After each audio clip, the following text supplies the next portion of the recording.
Varicose veins కి సరైన చికిత్స కోసం సంప్రదించండి ఎవిస్ హాస్పిటల్.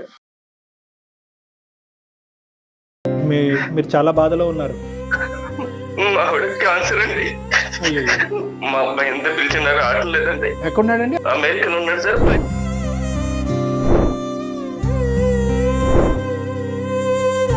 నువ్వు వెళ్ళి పుట్టిన బిడ్డోడు కాదురా, నేను తప్పే తీసుకున్నానని చెప్పారు సార్. తర్వాత మీకు ఎవరైనా సంతానం కలిగారండి? పాప పుట్టింది మేడం, అనిత మేడం. వాళ్ళ హస్బెండ్ సాఫ్ట్వేర్ ఇంజనీర్ ఉండే మేడం. యాక్సిడెంట్ లో చనిపోతే ఆమె ఇంట్లోనే ఉంది మేడం. ఇప్పుడు ఆమెకి 2 పిల్లలు. వాడు ఇంకా మా దగ్గర ఉంటాడు కదా అని మా చెల్లెలు కూతురికి ఇచ్చి పెళ్లి చేయాలని నేను నిర్ణయించుకున్నాను సార్. వాడు అక్కడ అమెరికాలోనే ఒక అమ్మాయిని చూసి పెళ్లి చేసుకుంటున్నాను, మీరు రావాల్సిన అవసరం లేదు, అమ్మ రావాల్సిన అవసరం లేదని చెప్పాడండి.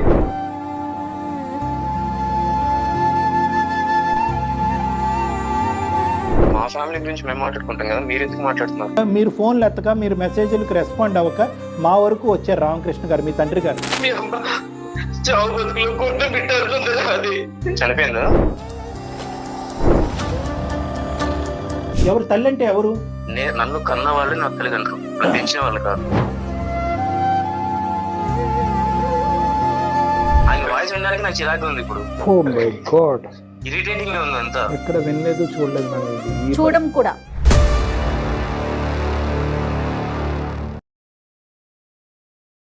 ఏవిస్ హాస్పిటల్ సమర్పించు అందమైన జీవితం కార్యక్రమానికి స్వాగతం. నమస్తే కళ్యాణ్ గారు. నమస్తే జయ గారు. కళ్యాణ్ గారు, రామకృష్ణ అని మనకు ఒక పెద్ద ఆయన మెయిల్ చేశారండి. ఆయన వయసును కూడా మెన్షన్ చేశారు కాబట్టి నేను పెద్ద ఆయన అని చెప్తున్నాను. పెద్ద ఆయన చేయటం చాలా చాలా బాధ అనిపించిందండి నాకైతే. ఇమీడియట్గా మీతో మాట్లాడించాలి అనిపించింది. తప్పకుండా జయ గారు, ఒక్కసారి కాల్ చేసేస్తానండి. తప్పకుండా.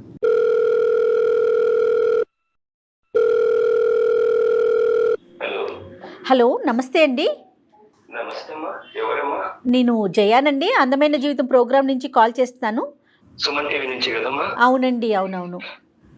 చెప్పండి అమ్మా. మీరేదో కంగారులో ఉన్నట్లున్నారు, లేకుంటే బాధగా ఉన్నారు. మీ వాయిస్ అయితే నాకు అట్లా అనిపిస్తా ఉంది. మాట్లాడొచ్చండి. అయ్యో అయ్యో, బాధపడకండి బాధపడకండి.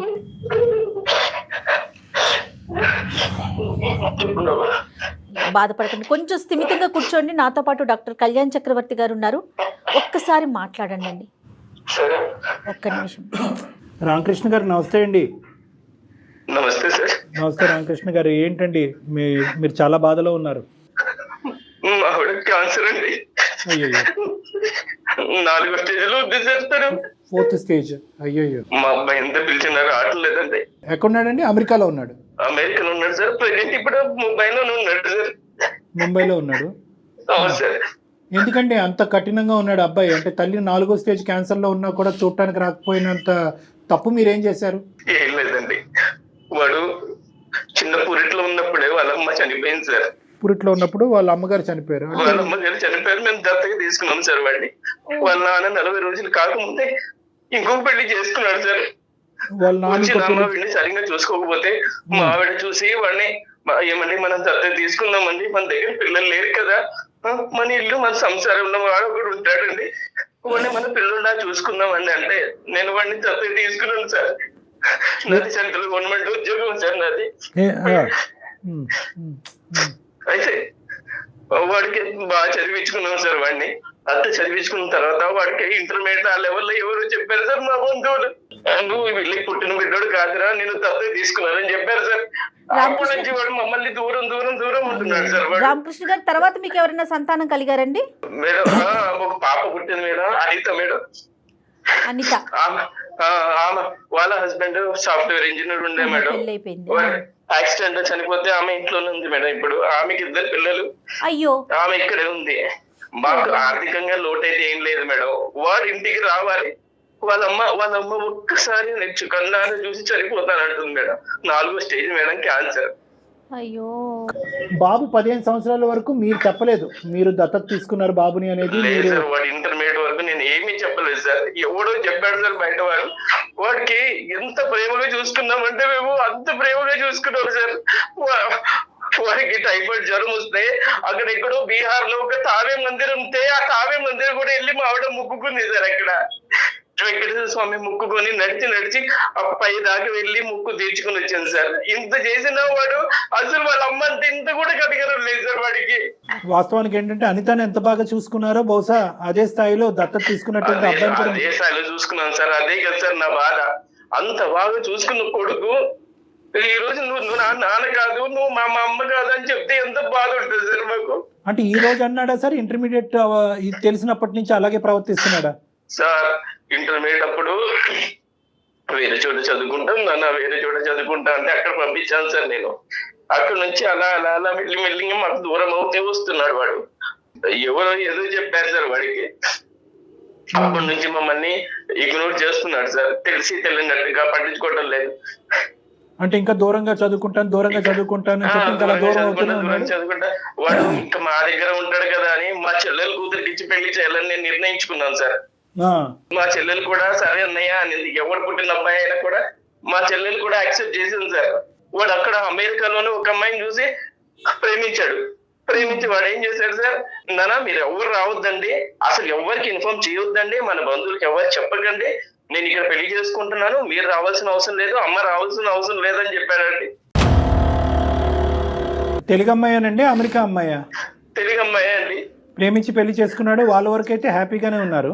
వాళ్ళ వరకు హ్యాపీగా ఉన్నారు సార్. కానీ ఒక్కసారి కూడా మమ్మల్ని చూడడానికి రావడం లేదు సార్. అంటే మాకు అర్థం కావట్లేదు, మీరు చేయని తప్పుకు మిమ్మల్ని ఎందుకు శిక్షిస్తున్నాడు మీ అబ్బాయి అనేది మాకు అర్థం కావట్లేదు. మీ కుటుంబ సభ్యులు అందరికీ తెలుసా ఈ అబ్బాయి దత్తత తీసుకున్నారు మీరు అనేది?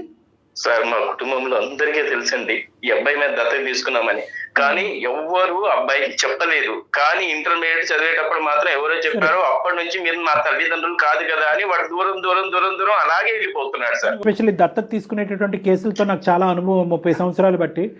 నేను అనేది ఏంటంటే దత్తత తీసుకున్నప్పుడు ఒకానొక సమయం సందర్భంలో ఒక కీలకమైనటువంటి వయసు, అది కూడా పీడియాట్రిక్ సైకియాట్రిస్ట్ డాక్టర్ చెప్తారు ఈ టైంకి మీ అబ్బాయి సూటబుల్గా ఉన్నాడు, మీ అమ్మాయి సూటబుల్గా ఉన్నాడు, ఈ టైం అప్పుడు డిక్లేర్ చేయండి అంటారు. డిక్లేర్ చేయమంటారు? చేయాలి, డిక్లేర్ చేయాలి. ఒక ఎస్పెషల్లీ ఏంటంటే కుటుంబ సభ్యులు అందరికీ తెలిసి ఉన్నప్పుడు, ఎందుకంటే లేదంటే ఇది చాలా ఎడ్జ్ మీద ఉంటుందమ్మా ఇష్యూ. ఏదన్నా కుటుంబ సభ్యుల మధ్యన ఈ కుటుంబానికి మధ్యన ఏమన్నా చిన్న తగాదా వచ్చిందంటే ఆ అబ్బాయికి చెప్పకూడనటువంటి విధంగా చెప్తే ఈ విధంగా మనుషులు మారిపోతూ ఉంటారు. మీరు ఎప్పుడు చెప్దాం అనుకున్నారు రామకృష్ణ గారు? నేను అసలు నా మనసులో వాడు వేరే అబ్బాయి అన్నది నాకు లేదు సార్. మా సొంత అబ్బాయి లాగే చూసుకున్నాం సార్. మీకు లేదు, కానీ వేరే వాళ్ళ ద్వారా ఇటువంటి పిల్లలు తెలుసుకుంటే కనుక వాళ్ళు ఎలా రియాక్ట్ అవుతారో అనేది కూడా మనం ఆలోచించాలి. అంటే మీరు ఎంత బాగా చూసుకున్నా కూడా నా తల్లిదండ్రులు వీళ్ళు కాదా, నన్ను పెంచి పెద్ద చేసినటువంటి తల్లిదండ్రులు వీళ్ళు కాదా అనేటటువంటి మనస్తాపం, బాధ ఏదైతే ఉంటుందో అది ఈరోజు మీకు నాకు ఎవరికి కూడా ఊహించుకున్నంత ఎత్తులో ఉంటుంది ఆ బాధ. అనితతో మాట్లాడతాడా మీ కూతురుతో? అమ్మాయితో కూడా ఏం సంబంధం లేదా? లేదండి, అనిత మా దగ్గరే ఉంటుందండి. వాళ్ళ హస్బెండ్ యాక్సిడెంట్ లో పోయిన దగ్గర నుంచి అమ్మాయి మా దగ్గరే ఉంటుంది. అది సొంత అన్నలాగే ప్రేమిస్తుంది. అసలు మేము ఎప్పుడు ఇద్దరు పిల్లల్లో తేడా ఎప్పుడు చూపెట్టలేదు సార్. కానీ అతను అమెరికాకి వెళ్ళడానికి సపోర్ట్ అంతా మొత్తం చదివించటం, పెంచటం, పంపించటం మొత్తం మీరే చూసుంటారు కదండి? అన్ని మేమే చూసాం మేడం, నేను మా ఆవిడ. మీ అబ్బాయి పేరేంటి రామకృష్ణ గారు? హర్షద్ సార్. మేము హర్ష అని పిలుస్తాం. ఇప్పుడు హర్ష మనసులో ఈ విధమైనటువంటి ఒక అభిప్రాయం ఉంది, మిమ్మల్ని చూడకూడదు, మీ కుటుంబాన్ని కాదనుకుంటున్నాడు, పెంచినటువంటి తల్లిదండ్రులను వద్దనుకుంటున్నాడు అనేది ఇప్పుడు మీ భార్య గారు 4వ స్టేజ్ క్యాన్సర్లో ఉన్న తర్వాత తెలిసిందా? అంతకు ముందు నుంచే మీకు ఒక హింట్ ఉందా? సార్ అంతకు ముందు నుంచే ఉంది సార్. మాతో ఉండడం వాడికి ఇష్టం లేదు. నా కూతురికి ఎంత విలువిస్తున్నానో నా కొడుకు కూడా నేను అంతే విలువిస్తున్నాను సార్. ఇద్దరికి సమానంగానే పంచుతాను సార్ నేను. ఇది డబ్బుకి ఆస్తికి సంబంధించింది అంటే కనుక ఈ లెక్క ఇక్కడ వరకు కూడా వచ్చి ఉండేది కాదండి. ఫస్ట్ ఆఫ్ ఆల్ మనం కనుక్కోవాల్సింది ఏంటంటే ఆ అబ్బాయి మనసులో ఎటువంటి భావం ఉందన్నది మనం కనుక్కోవాలి. అసలు మనతో మాట్లాడితే కనుక అది ఒక మెట్టు ఎక్కినట్టే. మనతో అసలు మాట్లాడతాడా లేదా అనేది ఫస్ట్ మనం చూడాలి. ఆ అబ్బాయి ప్రస్తుతం ఎక్కడున్నాడు రామకృష్ణ గారు? సార్ ముంబైలో ఉన్నాడు సార్. ఏదో పని మీద వచ్చాడు వాడు. మరి మీరు ఫోన్ కలిపితే ఎత్తుతాడా లేదంటే మేమే కలపాలా? సార్ నేను కలిపితే అసలు ఎత్తడం లేదు సార్. నా కూతురు ఫోన్ ఎత్తడం లేదు. వాడు మనమే కాల్ చేద్దాం. మీరు నెంబర్ ఫార్వర్డ్ చేశారంటే నేను ఒకసారి అతనికి కాల్ చేసి మాట్లాడతాను. సరే మేడం, ఫార్వర్డ్ చేస్తున్నాను. రైట్ అండి, మీరు అట్లాగే హోల్డ్ లో ఉండండి. హలో హర్షిత్ గారండి? హలో నమస్తే అండి హర్షిత్ గారు. నా పేరు జయ అండి. నేను సుమన్ టీవీ అందమైన జీవితం ప్రోగ్రామ్ నుంచి మాట్లాడుతున్నాను. నాతో పాటు డాక్టర్ కళ్యాణ్ చక్రవర్తి గారు ఉన్నారు. ఒక 5 minutes మీతో మాట్లాడొచ్చా? అంటే ఒక చిన్న ఇష్యూ ఒకటి ఉండింది, దాని గురించి మాట్లాడదామని. సారీ అండి, మీ పర్మిషన్ లేకుండా మీకు కాల్ చేశాము. అందమైన జీవితం అని ప్రోగ్రామ్ని మనం కండక్ట్ చేస్తూ ఉంటాము. ఎవరైతే సమస్యతో ఉన్నారో వాళ్ళకి డాక్టర్ కళ్యాణ్ చక్రవర్తి గారు వాళ్ళ సమస్యకు ఒక పరిష్కార దిశగా మేము తీసుకెళ్తామండి. మా దాకా ఒక సమస్య వచ్చింది మీ ఫ్యామిలీకి సంబంధించి. మీరెవరండి మా ఫ్యామిలీ గురించి డిస్కస్ చేయడానికి? Harshit hi Harshit, good afternoon. నా పేరు doctor Kalyan Chakravarthy, consultant psychiatrist and relationship counsellor with 30 year experience నాకు. ఈ ప్లాట్ఫామ్ అనేటటువంటిది ఏంటంటే not to trouble you or struggle you, మిమ్మల్ని ఇబ్బంది పెట్టి బాధ ఎందుకు పెట్టే మీరు నిజం అంతా నాకు చెప్తున్నారు ఇప్పుడు? కాదు నేను ఎవరో తెలిస్తేనే కదా మీరు నాతో మాట్లాడటానికి ఒక అవకాశం ఉంటుంది. ఒక పెద్ద ఆయన పడేటటువంటి బాధ మీ వరకు తీసుకొస్తే మీరు ఏమన్నా దానికి ఒక సలహా సూచన ఇస్తారేమో అనే ఉద్దేశంతో, ఒక మానవతా దృక్పథంతో చేసేటటువంటి ప్రయత్నం. మా ఫ్యామిలీ గురించి మేము మాట్లాడుకుంటాం కదా, మీరు ఎందుకు మాట్లాడుతున్నారు? మాట్లాడుకోవట్లేదు అనేదే మీ నాన్నగారు చెప్పేటటువంటి మాట అండి. రామకృష్ణ గారు చాలా బాధాకరంలో, చాలా భయంకరమైనటువంటి వేదంతో ఈరోజు మీ నాన్నగారు మాకు ఫోన్ చేసి, మీ తల్లి గారు ఎవరైతే ఉన్నారో ఆవిడ 4వ స్టేజ్ క్యాన్సర్లో చావు బ్రతుకుల మీద కొట్టుమిట్లాడుతున్నారు, ఆవిడ ఆఖరి కోరికగా మీ మొహం చూడాలి, మీతో మాట్లాడాలి అనేటటువంటి ఆలోచనతో పరితపించిపోతున్నారు.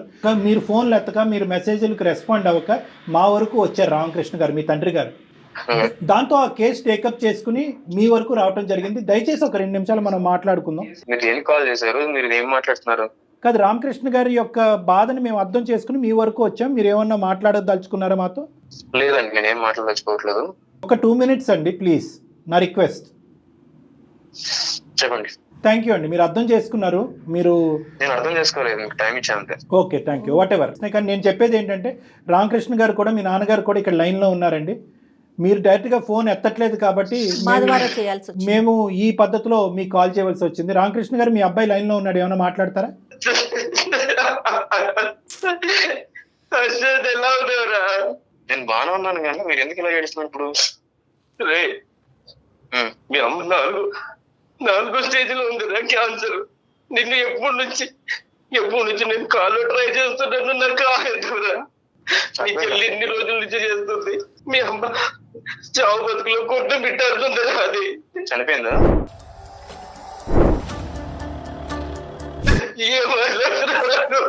ఒక్కసారి వచ్చి చూడరా, ఒక్కసారి వచ్చి చూడరా. అమెరికా వెళ్ళిన దగ్గర నుంచి నువ్వు ఎందుకు రాదా తయారయ్యావు? నేనేం చేయరా, మీరు నన్ను అర్థం చేసుకోవడంలో తప్పు పడ్డారు అంతే. ఏం తప్పు చేశాను రా చెప్పు. ఎందుకు ఇవన్నీ ఈ సోలంతా నాకు ఎందుకు చెప్తున్నా ఇప్పుడు? అదే ఒక్కసారి వచ్చి మీ అమ్మని చూసేళ్ళురా, మీ అమ్మ పరిస్థితి ఎలా ఉంది చూసేళ్ళురా.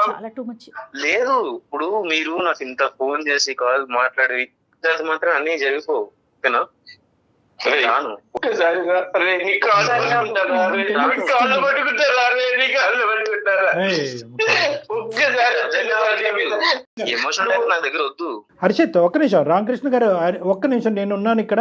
ఒక 2 నిమిషాలు మనం మాట్లాడుకుందాం. హర్షిత్, నువ్వు ఇంత కఠినంగా మాట్లాడుతున్నావు, కానీ నిన్ను నిలదీసి నిన్ను ఒక పద్ధతిలో మాట్లాడేటటువంటి కెపాసిటీ నాకు ఉన్నా కూడా నేను అలా మాట్లాడాలని అనుకోవట్లేదు. ఎందుకు అంటే కనుక ఈరోజు మీరెవరండి అని చెప్పి 2 నిమిషాల్లో నువ్వు ఫోన్ పెట్టేస్తే కనుక ఇంక ఈ కథ కంచికెళ్ళినట్టే, మనం ఏం చేయలేం.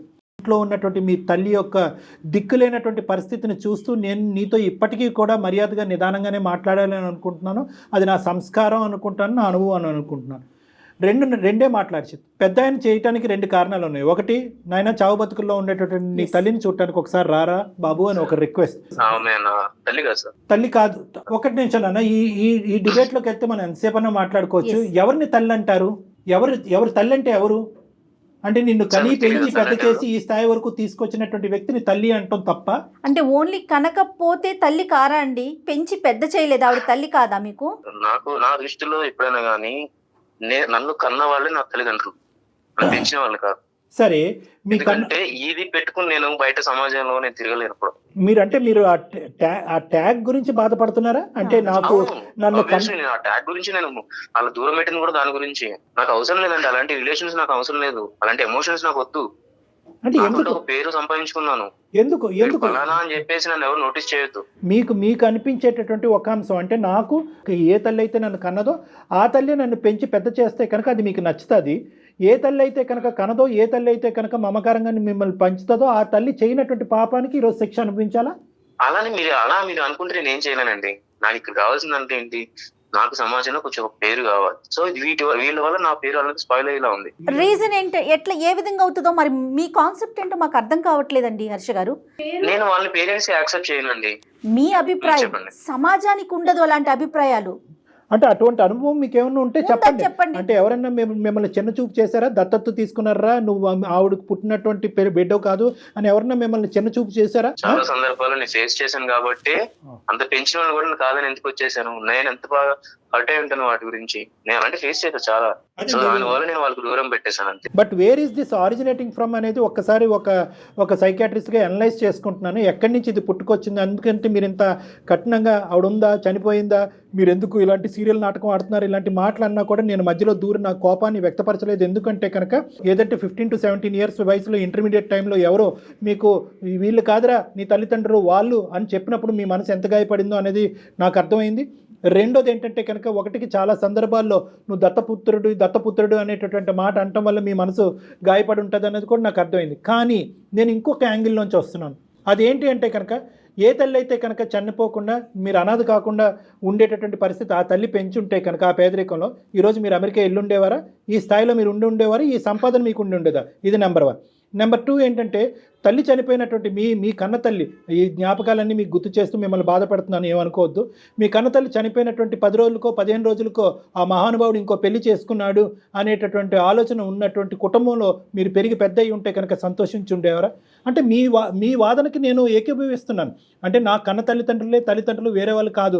మేమేమంటున్నా అంటే కన్నటువంటి వాళ్ళు ఎవరైనా కూడా పెంచినటువంటి వాళ్ళు మీకు ఆ సంతోషాన్ని సుఖాన్ని ఇచ్చేటటువంటి వాళ్ళు తల్లిదండ్రులు కాదు, దేవుళ్ళు అని అంటారు. ఒక అనాథగా ఉన్న ఒక బిడ్డను తీసుకొచ్చి పెంచి పెద్ద చేసి అమెరికా లాంటి కంట్రీకి పంపించడం వాళ్ళు చేసిన తప్ప అంటే అర్థం కావట్లేదు. అతను కాన్సెప్ట్ ఏంటంటే వాళ్ళని తప్పుగా చూపెట్టట్లేదు, కానీ ఇతనికి పడినటువంటి ఆ బీజం ఏదైతే చిన్నప్పటి నుంచి నలుగురు 4 విధాలుగా మాట్లాడుకుని నుంచి ఇతన్ని హేళన చేసి వెక్కిరించేటటువంటి ప్రయత్నం చేశారో ఆ ట్యాగ్ లైన్కి కారణమైనటువంటి వాళ్ళు వీళ్ళే నన్ను పెంచినటువంటి దత్తత చేసినటువంటి ఈ తల్లిదండ్రులు లేకపోతే నాకు ఆ ట్యాగ్ ఉండదు కదా అని చెప్పి. కరెక్టే. ఆ తల్లిదండ్రులు లేకపోతే ఈ రోజు మీరు ఎక్కడున్నారు? నన్ను మీరు ఎందుకు పెంచారు, నన్ను పెంచకుండా ఉంటే బాను, నా గాలికి నన్ను వదిలేసేటటువంటి మాట ఈ రోజు మీరు సుఖంగా సంతోషంగా అమెరికాలో దర్జాగా బతుకుతూ ఉన్నప్పుడు అడిగేటటువంటి మాట కాదండి.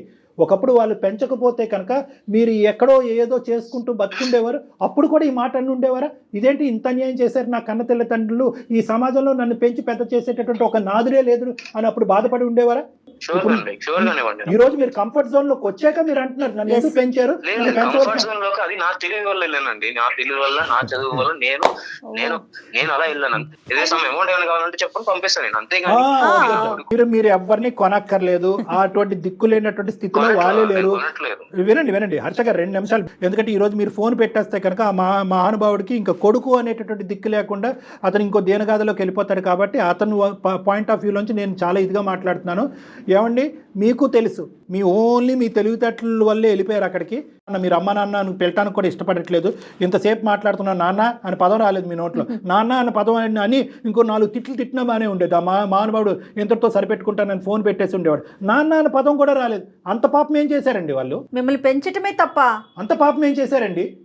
ఈరోజు ఆవిడ క్యాన్సర్తో చచ్చిపోతుంది. హర్ష గారు ఒక్కసారి మా ఆవిడతో మాట్లాడిస్తాను సార్. మా బాబు ఈ బహుశా కొడుకు ఎక్కడో ఉన్నాడు, ఏదో చేసుకుంటున్నాడని ఫోన్ ఎత్తట్లేదని అనుకునేటటువంటి తత్వం వేరో, ఫోన్ ఎత్తిన తర్వాత ఇప్పుడు ఇక్కడ ఎవరు చనిపోయారని చెప్పి ఏడుస్తున్నాం అనే మాట ఇంకా భయంకరంగా ఉంటుంది. దయచేసి ఆవిడకి ఈ మాటలు వినిపించకూడదు. మనం ముగ్గురు మాట్లాడుకుందాం. హర్ష ఒక్క నిమిషం. హర్ష చెప్పండి ప్లీజ్ నాన్న, ప్లీజ్. మరీ ఎంత కఠోరంగా మాట్లాడితే నేను ఏమీ మాట్లాడలేను. ఖచ్చితంగా కఠోరమే నాన్న. ఇది కఠినత్వం. కొన్ని వేలాది లక్షలాది మంది ఈ ప్రోగ్రామ్ చూసేటటువంటి వాళ్ళు డాక్టర్ గారు మీరు అంత మర్యాద ఇచ్చి అంత నెమ్మదిగా అతనితో ఎందుకు మాట్లాడుతున్నారు అని అనేటటువంటి వాళ్ళు. అదే ఎందుకు నేను ఎటు పోదు కదా. నాకు వాళ్ళు వద్దు, అది నాకు మెయిన్ ప్రాబ్లం. నాకు వద్దు కాదండి, ఎవరో ఏదో చేసిన దానికి సార్ కొద్దిసేపు నేను మాట్లాడాలంటే ఆయన సైలెంట్ గా ఉంటానండి. రామకృష్ణ గారు అతను ఏదో చెప్తారంటే వినండి. నా మెయిన్ పాయింట్ ఏంటంటే నాకు వాళ్ళు వద్దు సార్. మీరు స్టార్టింగ్ నుంచి 10 నిమిషాలు కాదు, ఎంత స్టార్టింగ్ ఎంత ఒక 2 minutes అడిగారు కదా, మీరు 15 minutes టైం ఇచ్చినా కూడా నేను ఏదో చెప్తాను లాస్ట్ కూడా. నాకు తన అవసరం లేదు, వాళ్ళ అవసరం లేదు నాకు. తన మనసుకి పడిన గాయం కోసం వీళ్ళని ఇబ్బంది పెట్టడం కష్టం కాదు కదా. ఎంత గాయపడదు మేడం. హర్ష గారు మీరు చెప్పింది అయ్యిందా? మళ్ళీ నేను టైం ఇవ్వలేదు అంటారు, నేను మాట్లాడచ్చా? చెప్పండి. మీ తల్లిదండ్రులు ఇప్పటి వరకు 25-26 ఇయర్స్ వచ్చేంత వరకు మిమ్మల్ని ఎలా పెంచేవారు అనేది ఒక్కసారి మీ మాటల్లో మీరు చెప్పండి.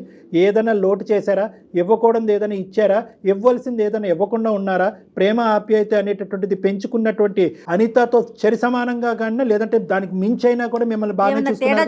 ఎక్కడైనా లోటు జరిగిందా? ఒక్క మాటలో చెప్పండి. లేదు, నాకు ఎక్కడ తేడా చూపించలేదు.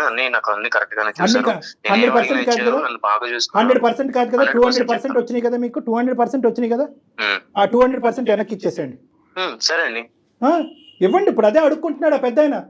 మాకు కావాల్సిన ఈ వృద్ధాప్యంలో ఉండే చావు బ్రతుకుల్లో ఉండేటటువంటి మమ్మల్ని ఇద్దరిని ఆ ప్రేమ ఆప్యాయత ఇవ్వండి, మీరు ఇచ్చేటటువంటి డబ్బులు అక్కర్లేదు. ఇవ్వనండి, ఇవ్వలేను. ఇప్పుడు నాకు వద్దనే కదా, మీరు పాయింట్ మర్చిపోతున్నారండి. వాళ్ళు వద్దని చెప్తున్నారు, మళ్ళీ ఏం సరే ఆయన మధ్యలో ఆయన వాయిస్ వినడానికి నాకు చిరాకు ఉంది. ఇప్పుడు ఇరిటేటింగ్ గా ఉంది అంతా. ఎక్కడ వినలేదు, చూడలేదు మేడం. ఇది చూడడం కూడా ఇది వన్ సైడెడ్ సమస్య. పోనీ మా నాన్న ఆ వయసులో ఇలా చేశాడు, మా అమ్మ ఇలా చేసింది కాబట్టి నేను ఇంత కఠోరంగా మారిపోయాను, నా కోడల్ని నా భార్యని ఇలా నాన్న మాటలు అన్నారు కాబట్టి నా భార్యని తీసుకుని నేను అమెరికా వచ్చి చూపించారు.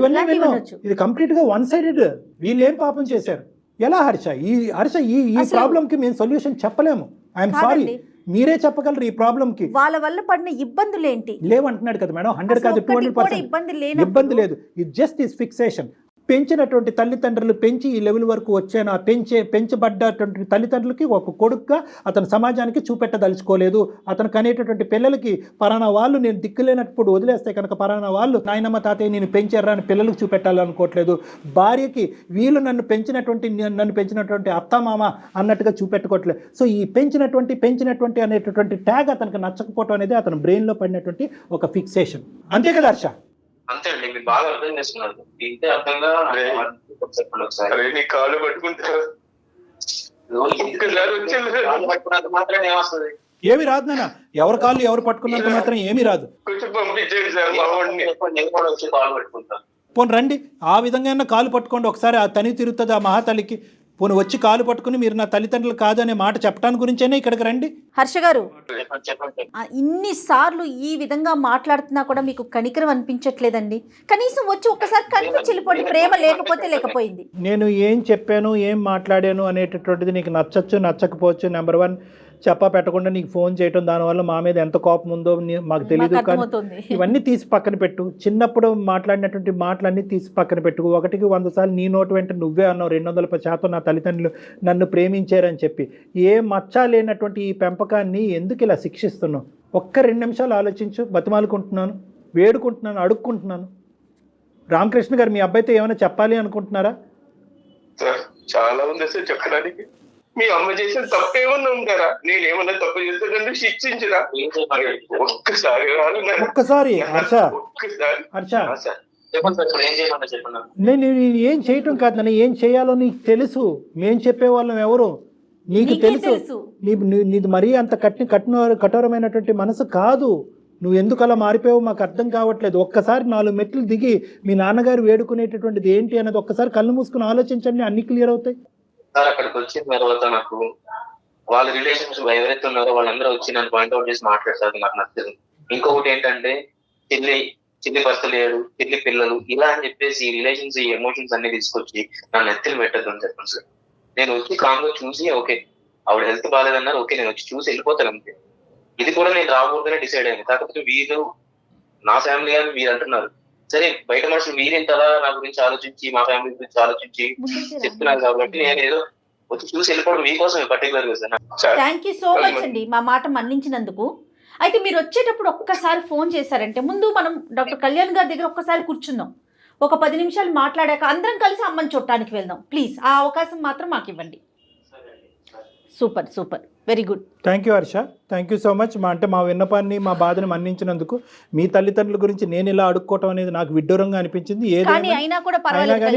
మాకు అందరికీ నచ్చినటువంటి ఫలితం, ఒక కుటుంబానికి మించినటువంటిది ఏదీ లేదు. ఆ కుటుంబాన్ని కలిపినటువంటి పుణ్యం మాకుంటుంది. మీరు చేసేటటువంటి స్టెప్ ఏదైతే ఈరోజు తీసుకుంటున్నారో దాన్ని అందరూ హర్షిస్తారండి. Everybody is going to be happy about this. చాలా థ్యాంక్ యూ అండి, చాలా థ్యాంక్ యూ. అతను వస్తాడు, అంత మంచిగా జరగబోతుంది. ధైర్యంగా హ్యాపీగా ఉండండి. ముందుగా మీ భార్య గారికి జరిగినటువంటి సంభాషణ కూడా ఆవిడకి ఒకసారి తెలియపరిచి గుండె ధైర్యం చేయండి. థ్యాంక్ యూ రామకృష్ణ గారు. థ్యాంక్ యూ రామకృష్ణ గారు. హర్ష గారు, thank you so much. Kalyan గారు మీ ఒపీనియన్ తీసుకోకుండానే నేను మిమ్మల్ని కలవమని చెప్పాను. రీజన్ ఏంటంటే వన్స్ ఒక్కసారి మీ దగ్గరికి వచ్చి కూర్చొని మీతో ఒక్క 10 నిమిషాలు మాట్లాడితే తన మనసు మారుతుందన్న నా అభిప్రాయం. అంతేనండి. ఫోన్ కన్నా కూడా డైరెక్ట్గా అనేసరికి మనసులో బాధ కానీ ఏదైనా కూడా మీరు బయటకు తీసేయగలుగుతారని ఒక అభిప్రాయం అండి. తను వచ్చేటప్పుడు మీకు నేను కాల్ చేస్తాను. దాన్ని ఒక్కసారి కూర్చుందరు. తప్పకుండా జయ గారు. రైట్ అండి. Thank you. నమస్తే. Thank you Jaya.